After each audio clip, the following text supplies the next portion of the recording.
I'm delighted to be here. There were two aspects of my bio that actually aren't represented there.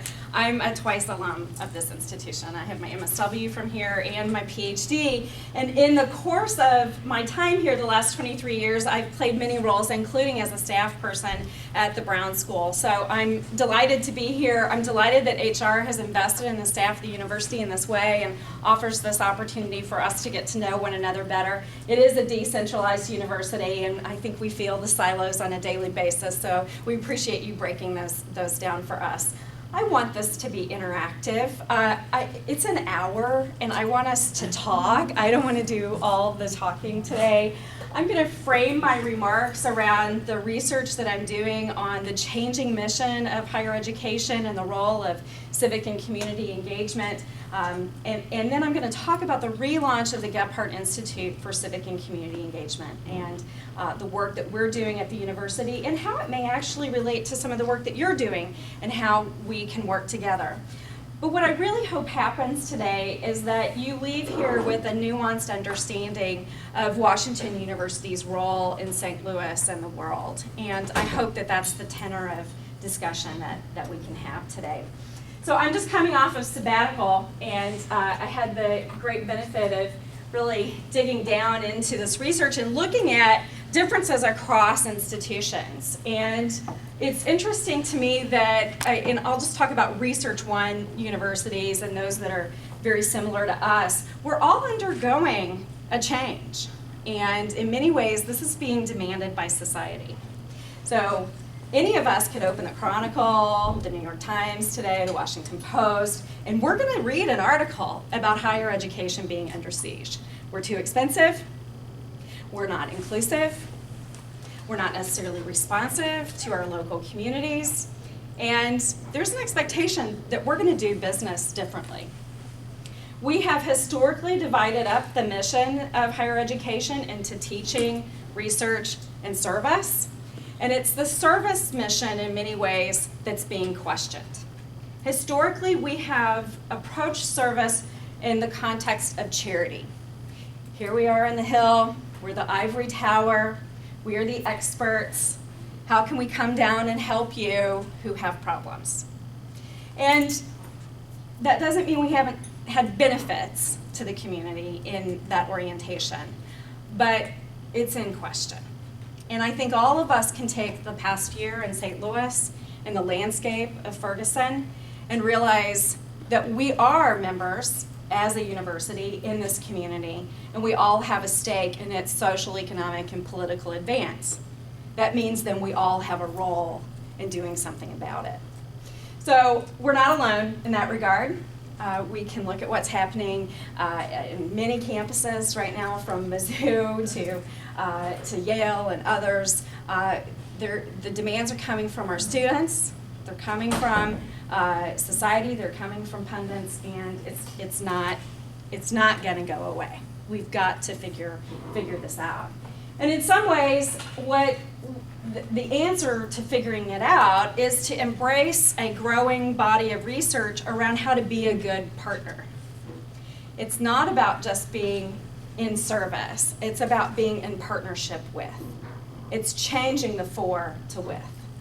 And in many ways, the Gephardt Institute was founded 10 years ago in recognition that the university is decentralized, but St. Louis community or a village in Uganda, they don't care if you're a member of XYZ fraternity or sorority, or you're part of this department in the library, or you're with this school. They see WashU.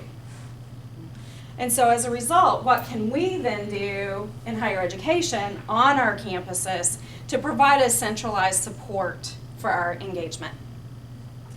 The Institute was started 10 years ago with a gift from Congressman Gephardt, who frankly wanted to create more Congressman Gephardts.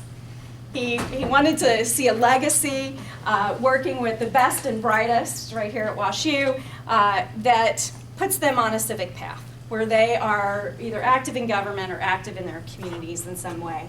And there's lots of different ways to go about that. But the Institute in many ways was started as a boutique effort on campus. We had a small number of programs directed towards students, and we did not have this larger charge around supporting the university's engagement in the community. Provost Thorpe arrived and Michael Brown was killed. And he said last fall, we can and we will do better. We need to figure this out. So a task force was formed of faculty, staff, and students to look at the community engagement efforts at the university, specifically looking at ways that we can take the human capital of the university and put it in partnership with community. And there were a set of 9 recommendations. One of them was to combine the previous community service office, which had worked just with students, with the previous Gephardt Institute. Another was to actually change our name. That public service in many ways conjures up an image of a Dick Gephardt. It doesn't reflect this larger charge around supporting the entire university's engagement in the community. So we're very grateful for this charge that was given to us, and we have spent the last year then working with a staff and faculty and student advisory committee to then shape the direction of the Institute, which I'll talk a little bit about today. They called for greater coordination of our student supports in particular. The notion that our students don't divide their lives into curricular and co-curricular, or I do this here or I do this there. Instead, they want to be good civic agents. They want to make a difference. And how can we help stitch together those resources and experiences in a way that add up to them, particularly for their career pursuits? This is very important, this next emphasis, and it's around faculty engagement in the community. I'm the former vice dean at the Brown School, and I saw this among our junior faculty, just like the students. Junior faculty at this campus don't divide their lives up into research, teaching, and service. They're of a younger generation that wants to make a difference. And as a result, they don't want to wait until tenure to then be engaged in the community, which, if you're familiar with the culture on this campus, that's what faculty have done. The expectation has been you publish, that's how you get promoted, and then you can really do what you want. I can say that as a faculty member. So the junior faculty today say, no, I want this all to sing together. I want the board that I'm serving on at this organization, I want to bring that organization into my classroom so my students can learn the issues that these individuals are facing on a daily basis. I want to support the evaluation work that they're doing and have that be part of the research that I'm doing. And we saw this in stark relief over the last year. The faculty on campus that had more of this orientation said, what can we do? How can we be involved in the St. Louis community? How can our teaching be in service to the issues that were laid bare by Michael Brown's death? How can we make this happen? And so the idea was that with the relaunch of the Institute, we would prop up a range of supports for faculty, and I'll talk through some of those. The other area was around this reorientation of partnership with community and recognizing that we can't be all things to all people, right? And the community shouldn't feel beholden to be all things to us either. I worked at the United Way of Greater St. Louis for a number of years while I've been here in St. Louis, and I can remember member agencies saying, I can't tell WashU no, but I really don't need this one student and her 2 friends to come and do this after-school program, right? Instead, I need someone who can train our teachers or can do something at a different level. And so this notion of doing with community also introduces the opportunity for them to say, hey, this isn't a fit for those of us that are going out and saying, here's what we can do. But it's also then propping up structures where we can find these fits, where the community can come to the university and say, here are needs that I have, and then an entity like the Institute, or like the Institute for School Partnership, or the Institute for Public Health, being able then to send that inquiry out through a triage process in the university that can make those matches. What's exciting about this is that it is a positive sign of change at WashU. I've been on a road show. This is my 4th one of these this week, and my apologies to those of you that have been at a couple of these this week already. I've also done a bit of this with the community, and a lot of it's been around a table, hashing through a topic or an issue, and drinking a lot of coffee. And what they say is, this is the first time WashU's asked me what I need. I think this isn't about centralizing all this under the Institute. This is about all of us carrying that forth as a value in our work. That when we're interfacing with community, we start with, what is it that you need? Not, here's what I have to deliver. The other part of this, and I was really pleased as Jamila Shin, who leads our marketing and communications at the Institute, sent out an email to 5,000 people. In that group included our peer institutions and that looked like the Gephardt Institute, and they said, wow, you all are trying to really do the hard work. You're really trying to figure this out. We've announced it, now we've got to do it, right? But I hope that you all leave the presentation here today realizing this is a big change for WashU. Our value in the past has been, let 1,000 flowers bloom, go forth and do well, everyone. And this is saying there may be other ways that we can organize ourselves to do well. The Institute and the planning process that we have gone through really has taken these charges around students, faculty, and the community and turned them into key goals. But one thing that I want to highlight here is our vision statement around engaged citizens, strong communities. And for me, instead of listing out every single stakeholder group, this really encapsulates this notion that we're working with, that it's about us as citizens, it's about the university as a citizen, and it's about the community and the people that we work with also being citizens. So with this as a frame, I want to talk a little bit about how we're approaching those goals. And I'm going to use this opportunity to also satisfy one of the things that Alfreda asked me to do, which is to talk about the structure of the Institute, our staff, the kind of training that they have, and the work that we do. We've organized ourselves into 3 areas, with campus and community partnerships being at the center. Then we have faculty, staff who work on faculty engagement and research, and then working directly with undergraduate and graduate students. I would say in general, the people in our office, their training is in one of 2 areas. It's either student affairs or it's social work. The student affairs piece obviously puts students at the center and does so in a higher education context. Those who are social workers are bringing more of the community engagement orientation to their work. I think there's an important element, and in some ways I think it's been an artifact just of who we've hired to get in the right place, but across all of us we've got about 150 years of experience in St. Louis. And I think that's pretty critical. And about knowing the history of this community, about knowing the people in this community, knowing the agencies. If you don't have that depth of knowledge, it's really hard to go to coffee with a faculty member and then brainstorm people or places they may be able to work with. I will tell you that there is a dearth of professional training in civic and community engagement within higher education. So I've just given you 2 very different professional pathways into this space, but there's not one that has figured out how to do this. I raised this with the national organization that supports civic and community engagement in higher ed called Campus Compact, and they are actually interested in working with us on a training series that would be offered either as webinars or as in residence during the summer here on campus. Not that we've figured it out, but we've certainly identified that there is a need in this area. There's 11 of us. 2 of those are part-time, and then we have, Jamila, 27 student staff, and some of those are pretty substantial positions. About half of them are graduate students, and they may work in our office for 20 hours a week. So it's a robust group of people, to be sure.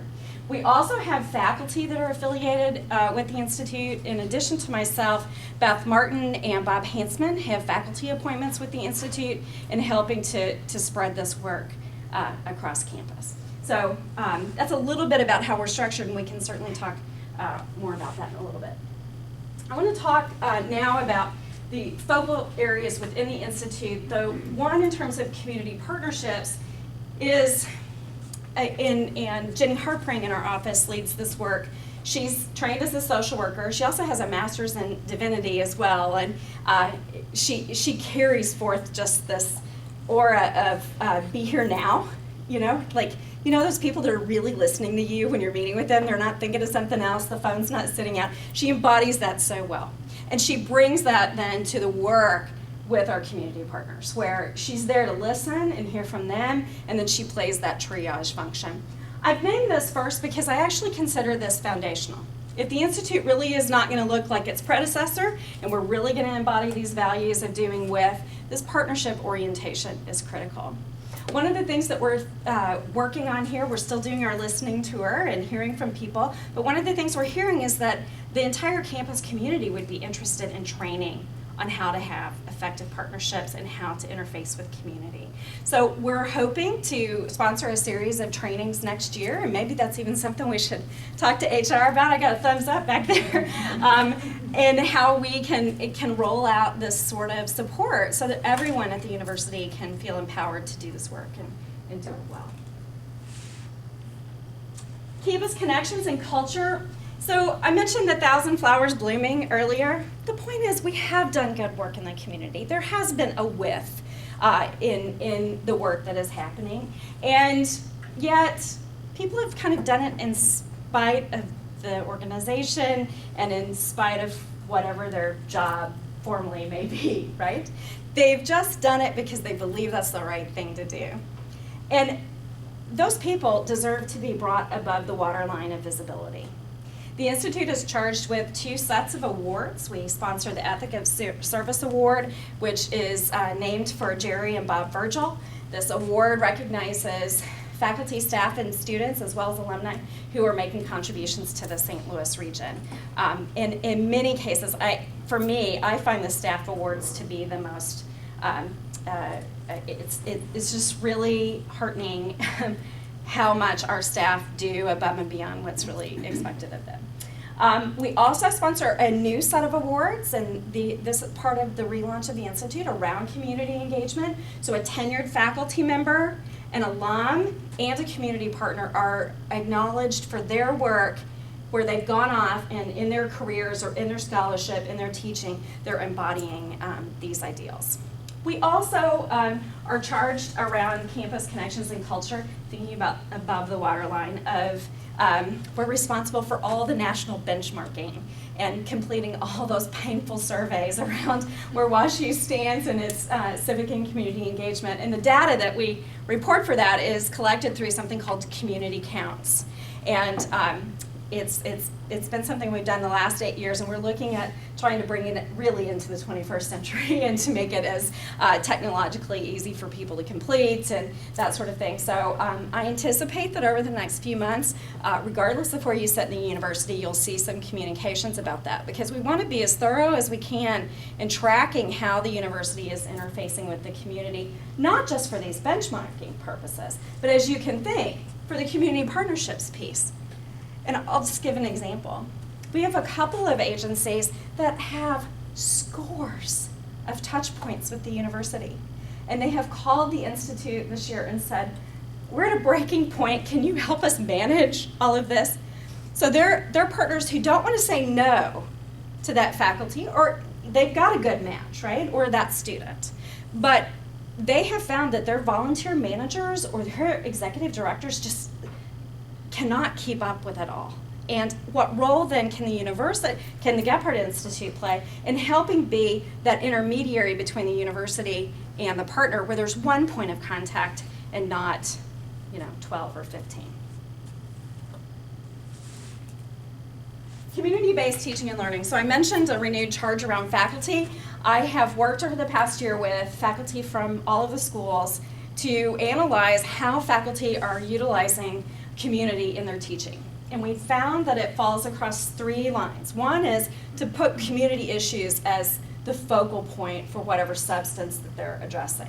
The second is to actually take students into the community, doing that, popping the proverbial WashU bubble. And then the third is to actually partner with community. And we see this more at the graduate level or advanced undergraduate, where the students are actually presenting some sort of project or product that will be used by the agency. It looks a lot more like consulting.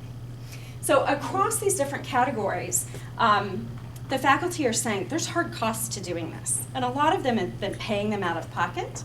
In some cases, students have even paid for this out of their own pockets if they have to have a background check or there's transportation needed.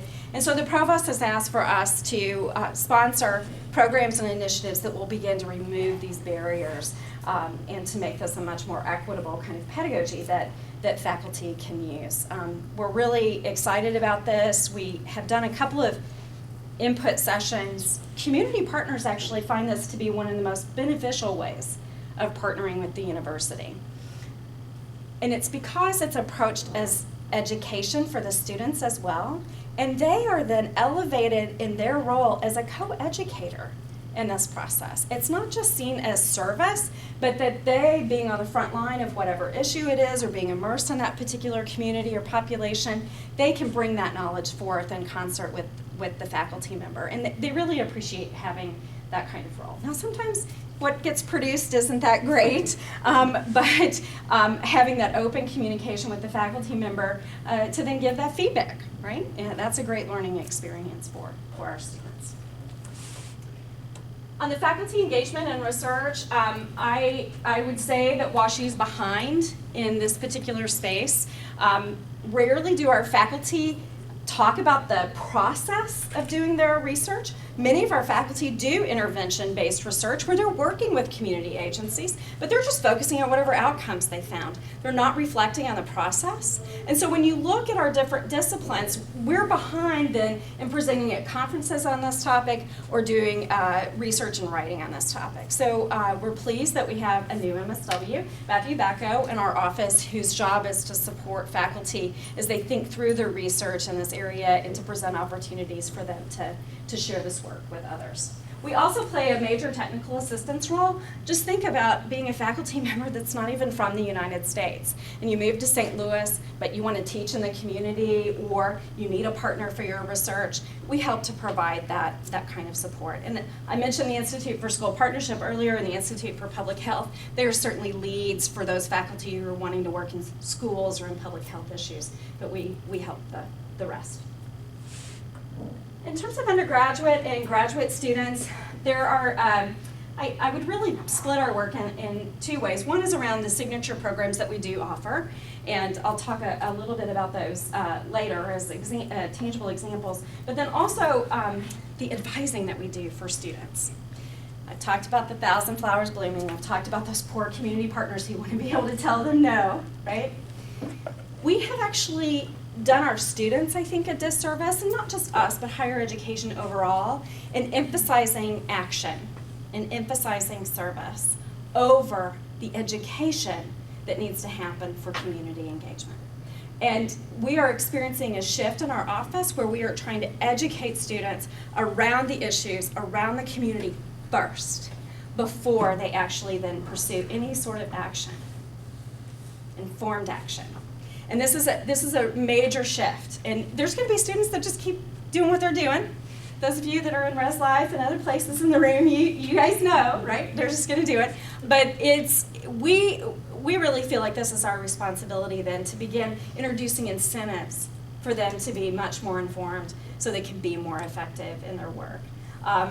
One of the things that we're thinking about in this space, I would say about 50% of all student activity in the community is in the K-12 or youth development kind of space, which makes sense, right? Someone helped them, now they want to turn around and help others, and so how can we help them understand the pressures that schools are under, that there are effective practices in this space? You don't have to create everything from whole cloth, and help to steer them then into areas in the community where there are gaps. And I'm going to give the same example I've given in some other talks this week, but it's we have heard from Big Brothers Big Sisters that they don't have enough bigs. We know from research that mentoring is an effective practice. Our undergraduate students are here for 4 years. What if we said, and not just to them, but frankly to the whole campus, there's a gap. With the Ferguson Commission report, it said we need to put, as a region, youth at the center. So there's a call. There's a specific pathway that we can follow then to meet a need in the community. Again, not all students are going to want to do that. They're going to want to create their new program or new idea. But I think there'll be a receptivity. Here's a place where you can make a big impact. So this is a snapshot of how we've organized ourselves and our major focal areas. There are examples of programs, some of which I've just mentioned, others that I haven't. But I do want to go through 3 sets of examples that I hope you all will be thinking about, because they actually can relate to you regardless of where you may sit on campus. So our Civic Engagement Fund is something that we've operated for a number of years, but again, we were a little bitty, having to raise all our own money, right, Tammy? And now we're part of the Central Fiscal Unit, and we have appreciated a growth in the funds available to support faculty, staff, and student engagement in the community. And we've divided the projects up, or the available grants, into 3 categories. One is really around capacity building. So investing in the development of the relationship, or investing in the people who want to have this connection to community. So not necessarily the deliverable that may result, but instead, we'll fund the meetings that are necessary. You need food at a meeting to draw people, right? And so we'll pay for the food, right? If that's going to build the capacity of the relationships across people, we're willing to invest in that. We also, in terms of capacity for community-based teaching, and then also we have a number of students that are interested in doing service trips, and that is also falls in this category. Another is what we're calling small change grants, and this is really smaller scale kind of experiences. It's buying those tangible sorts of things that may be needed to complete a project. And then we are very concerned about our students who are not able to participate in community-based experiences outside the classroom because finance is a barrier to that. So we now have an equity fund that's set up to provide need-based support for students who are interested in doing work in the community. And we have another deadline coming up on February 1st. You can read more on our website about what's required. We tried to create an application process that's not burdensome, and we are also not like a Wizard of Oz funder behind the screen. We want to be in partnership and to provide support to people. So if you have ideas in this space, or faculty or staff that do, just have them give us a call or shoot us an email. We'll be glad to talk about it. Meet St. Louis. So some of you I know have been here for a while. So do you remember the old Service First program? Familiar with that? So freshmen arrive on campus. We take pretty much the entire freshman class out to the community, to schools, and they paint murals and spell names wrong on the wall. And it wasn't really meeting a community need, and we really questioned the benefit that it had for the students. What we heard from the community partners is, gosh, that is really bad timing for us. We really don't want to come in on Labor Day weekend and host your students, but it goes back to they felt beholden to say yes to WashU, right? And then on the student side of this, it was actually reinforcing this message that it's just the activity that matters. They didn't learn about the educational inequities in St. Louis, about how our municipalities are set up that have contributed to this. They didn't learn the context. They were just doing. So we took all of that evaluation, knowledge, and result and have developed something called Meet St. Louis. This is predicated first on education, though some of the examples from this year did have an action component to it. And the idea is to embrace this notion of the community as co-educator and having them invite a smaller group of students in to share with them what it's like to do the work that they're doing, whether they're working on homeless issues or education or community development or health issues. But to really give them a sense of what their day-to-day lives are and the work that they're doing, and then how they can be involved. We're in the process right now of completing our evaluation of Meet St. Louis this year, and we had about 300 freshman students who participated, so certainly not the numbers that we had in prior years, but what we're finding is that this is turning into action. They got their WashU bubble popped in a meaningful way, where they saw opportunities for them to then leverage their time, their skills, or expertise. We also, our evaluation results are showing that students also saw the structural inequalities in St. Louis in a way that the statistics in a book just can't drive home. So we're excited for this pilot. We are working with Arts and Sciences around the Identity Literacies course, which was called for by the Students in Solidarity last year, and the Provost Office set up a pilot to do a 1-credit course on diversity and inclusion and issues around identity, and they actually, we utilized the same structure with that class. Only 150 students in the pilot this year, but the idea is that might eventually be available to all freshmen. If that's the case, then Meet St. Louis then would be subsumed under this larger class and structure. But very exciting. How does this pertain to you? In this particular instance, we had staff and faculty, as well as graduate students, who have connections with these agencies or who are themselves educated about the issues that were being discussed, and they went as ambassadors on these projects, then being there with the community partner and really serving in the transportation to and from the sites as setting up the experience, but then also helping the students debrief and think about the experience. And so as we think about taking this to a larger scale, we're certainly going to need more people at WashU to help us make this happen. So for those of you that are civically engaged, you have issues or agencies that you're passionate about, we would love to hear from you. Yeah.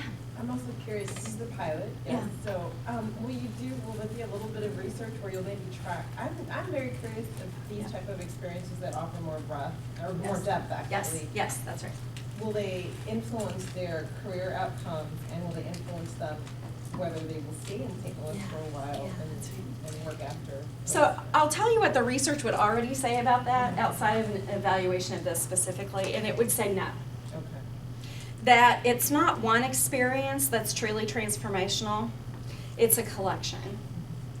And for me, this goes back to that original charge that we had in our relaunch from the task force about stitching together the resources and the opportunities for students. So I'm going to give you a tangible example around this. So we had folks who went to KIPP, and they learned about charter schools in St. Louis, they learned about the KIPP model. So let's say they come out of that experience and they say, yeah, I am interested in education. I want to learn more, I want to do more. So then we present to them our Each One Teach One tutoring program, right? And so then they have a daily contact or near daily, weekly contact with a young person in a school, and we have training prepped around it that does what I said about introduction to the structural issues and all of that. Then they say, wow, I think I want to major in this, right? So then they take a faculty member's course in the Department of Education, where then they're doing a community engaged course. They learn about it maybe around parent issues related to K-12 education. Then they say, I want to go even deeper. I think I need a summer experience that really lets me focus on that. So then they come back to the Institute, they participate in our Goldman Fellows program, where we provide a stipend for students to stay in St. Louis, to complete an internship, and then we wrap around an educational component around St. Louis. So they go through as a cohort, and every week, I want to participate in this program. Every week they go to a different neighborhood, and they get to eat at a different restaurant, and then local experts come in and talk about issues. So that's what I hope we get at. Because what the research says is it's not one experience, it's how students make sense of this in their lives. And so it's thinking about the collection of experiences that will put them in that place. So that's what I'm like, so they'll sort of be tracked maybe? You'll track them maybe over the next We would love to. So this actually relates to recommendations of the faculty group around community engaged teaching to the Provost's office, that we as a university have not tracked this. And quite frankly, we applied to be recognized by the Carnegie Institution as a community engaged campus. We did not get it. And one of the reasons we didn't get it is because we don't have a university-wide assessment system around the impact that our civic and community experiences have on our students. So we've got to figure this out. I think there are some institutional ways to think about this, whether it's using the Kofi surveys, and then having student IDs then. We've got to make them talk to participant data then at the program level, so it's kind of complicated, but we need to do it. We need to do it not only to see what the outcomes are, but then to be responsible providers of these experiences, because if it's not working, we shouldn't be doing it. Another example of programs, I just mentioned the Goldman Fellows program. We also offer a 2-year civic leadership program for undergraduates known as the Civic Scholars Program. I can't tell you how many students don't know how a bill becomes law, or they don't know the differences between the nonprofit, the public, and the private sector, and how they work together on civic and community issues. So as part of closing that gap, we have this 2-year program and curriculum that takes students through the basics of civics, but then allows them to apply that knowledge then in a civic project between their junior and senior year. We're not the only ones that do this, but I'll just give you an example of an unnamed institution. So when we developed this program 5 years ago, we roughly followed their model. Now they've changed their model to look like ours. And it goes back to this notion of breadth versus depth. So their model was serving 200 plus students, but the key criterion was just go off and do work and count your hours. And then we'll have these discussion points where you come back together, but it wasn't giving the depth of experience. And so that's really what we have focused on here. I will say we do have expansion. We received a gift from Bob Fox and Maxine Clark to double the number of civic scholars, so we're going from 10 to 20 this year, and that's one of the reasons I have both of these programs up here. If you know of outstanding undergraduates that you think should be considered for either one of these programs, we do have open nominations right now, and you can find that nomination information on our website or just shoot me an email. So I've given you a flavor of the relaunch. I've given you a sense of the challenges and opportunities facing higher education. I know you all come from different parts of the university and have different roles, and I would love to hear what you think about this as a citizen of WashU or a citizen of the world. Yes, in the back. So I think it's amazing and great that this is all being pulled into one area. I work over at the law school, and so we have graduate students working on a lot of this, and they do a whole variety of activities ranging from orientation to student projects, to student organizations, to professional legal work in our clinics. And one of the things that we've been thinking about a lot at the law school is how best we can support our students' professional development, but also what impact that has on the community, and then what collaborations we can have with the rest of the university. Yes. And so there's been this sort of crying need for people to just better understand what the university's doing, and I attended a series of meetings where people said, well, I don't know what we're doing at the university. And there have been a lot of like really exciting projects happening, but it hasn't all been collected into one place where people really had the transparency and knowledge of what was going on. I know there's work to be done, but I feel like this was like an amazing step in the right direction. Thank you. And it is a step. This is an incredible process, and I've actually said to my staff that I don't think we'll ever really achieve our mission. I mean, this is such a large place. But what our criterion should be at this point is not propping up more programs at the Institute, but instead services to support the rest of the campus to do this work and to do it well. And I really believe that begins with education, but then also incentives to do this work and to do it well. So whether it's the Civic Engagement Fund or other kinds of opportunities. I will say, and I would love everyone's feedback on this. So what she just shared is typical for us. We hear often, well, we didn't know you did this, or we didn't even really know the Institute existed. And this university is so big, and there's only so many times you could be in the record, right? And not everybody reads it. And what ideas do you all have about how we can better get our message out about our resources and the supports that we can provide to the rest of the campus? Someone on your staff or any part of this collaboration? I didn't even know that existed. Okay. All right. And I'm new, so you would, I think. Good. Can you say it again? We are. You are already tied in? Yep. Okay. You know who I am. Sorry, I asked were they already part of the campus collaborators group, so I think my first 2 weeks here, someone said, you gotta get plugged into the campus collaborators. That's great. And that's where I met and learned a lot more about everything the campus has to offer. Great. So much. Great.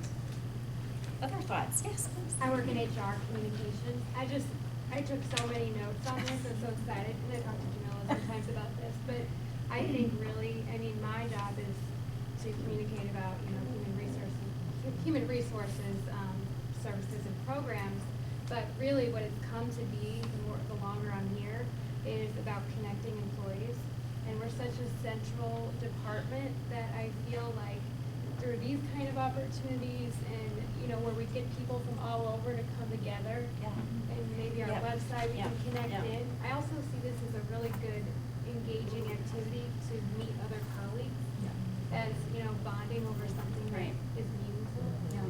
So I'll find you guys that we can work Yeah, together. that's great. I do think you're right.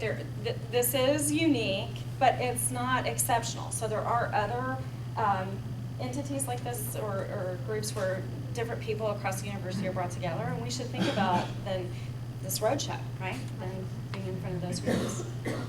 Yes? So, on the handout, the examples of campus programs that you have listed here, are these all under your umbrella, the Gephardt Institute umbrella? So yes and no. Here's what I would say about that. I'll pull out a firm no, okay? And that's community consultation. University is a big place, community is a big place. And I mentioned 2 other cross-university institutes, previously the Institute for School Partnership and the Institute for Public Health. We are not the only ones doing community consultation. Well, Yeah. my point is Yeah. that it's, as I read the record, or I read information about Yeah. what's going on, K through 12, the charter schools and all these various organizations, it's hard to grasp who to contact, Yeah. or where it's coming from, or some chart of, these are all under the umbrella of Yeah. the Gephardt Institute, or Yeah. this is here and this is there. So Yeah. perhaps in developing who you are, that the Gephardt Institute always is, it's always part of the name. Yeah. So that it's, It's helpful. blood drives Yeah. sponsored by the Gephardt Mhm. Institute, or K through 12 and youth initiatives Yeah. sponsored. That Yeah. connection Yeah, and the branding. is Yeah. not there. Yeah, right. It's like there's this just Right. massive, Yeah, I appreciate amoeba-like that. things that are floating. I appreciate that. And I actually wrote down triage on here too. So my appreciation for that is that I've been really conscious not to do that, but I think we're at a different place. And the reason I've been conscious not to do that up until the last year has been, we really want to be seen as a resource for the whole university, and not that these are just about, you've got to be like a member of the institute to be able to partner in these ways. But I think we're in a different space, and we should think more around the branding of some of our work. The second point on that is, and the reason I wrote triage down is that I think it's our job to be briefed on all the things that you might read in the record about Rod Barrett and Sam Fox doing work in Baden, right? We should know about that. And if you don't know who to contact or how to navigate that, you should be able to know to contact us, and we'll get you to the right person. Yes? Corollary to the idea of branding is, it might sound silly, but I get a lot of the centers and institutes mixed up, so. Oh, I know. Isn't it Stanford ridiculous? Center for Religion and Politics. Yes. I can see that you might have an overlapping circle there. Well, everyone, Something. that happens much more than you might know. Also, our name couldn't be any longer. And so I will say that we've sort of just shortened to the Gephardt Institute, and hopefully you'll learn what all it's about. But good point, good point. Yes. So the two institutes that you mentioned earlier, public Uh-huh. health and Yeah. K-12, those are not a part of the Gephardt Institute? They are not, so, But you did bring the community service office under the yes, umbrella. that's correct. Have you brought anything else in that used to not be? We have not. So it was the Gephardt Institute for Public Service and Community Service Office, and we fully integrated then. What I would say about the other institutes is that we do have a common connection in the provost office. So all of us report to Holden. And we work closely with Marion Crane, who's the vice provost around interdisciplinary initiatives at the university, and she is a connecting point among us, which then, you know, again, big place, lots of work going on, but she will identify those areas of overlap or those places where we need to be communicating or collaborating with each other, which has been really helpful. I will say that I anticipate over the next year, not only formal systems between our institutes being put in place, but much more collaborative announcements of programs and events. Yes? Would you see an intent of your office and your website to sort of be the place, like the comprehensive place where students, faculty, staff can go to learn about community outreach, or do you prefer that kind of vision? And where I'm coming from is we're from the medical campus, and so we sometimes struggle with where to send, how to help students at the medical school find the right opportunities. And I don't know if the Gephardt Institute is the best point of contact for them, or So it's a great example, and we all live the reality daily of being decentralized, and I think that the universities struggled in saying, yes, we should put these centralized procedures and resources in place. I'm going to answer that in two ways. One, the community counts that I mentioned earlier, it is on the website, it is searchable, it's searchable geographically, so it's actually mapped. It's also searchable by, I think, by issue area. So if you wanted to see what all is the university doing in K-12, you can pull that up and see it. For those that are seeking specific opportunities, and I'm going to say to volunteer in St. Louis, we have a burgeoning partnership with the United Way of Greater St. Louis to sponsor something called stlvolunteer.org. That is the overall website that they have developed and database behind it to support volunteerism in the St. Louis community. We would like to reduce the burden on community partners of them having to post their information in multiple places. So they've been posting with us, they've been posting with SLU, with UMSL, and with United Way. We have a meeting next week with United Way about blowing this up. What if it was an app on your phone? And you could actually search, I'm an undergraduate student interested in K-12, what's out there? Or I want to take my family on an experience and how to search for that. Or I'm a faculty member who's looking for a community partner who wants to participate in my course, right? So that, to me, it's not about just the institute or about med school versus Stanford. That's about trying to improve the relationship with the St. Louis community and really open up then a greater breadth of opportunity for our campus. Yes? So I'm also at the Med campus, and I do research in health disparities, looking at outcomes in cancer patients in the area. And I think one of the things that is very daunting, especially in the medical field, is this idea of mistrust. Yes. And yes. so I think that having classes on how to engage with the community, how to pass on best practices, would break down some barriers, not only on the community side, but researchers who don't know how to start moving into educating.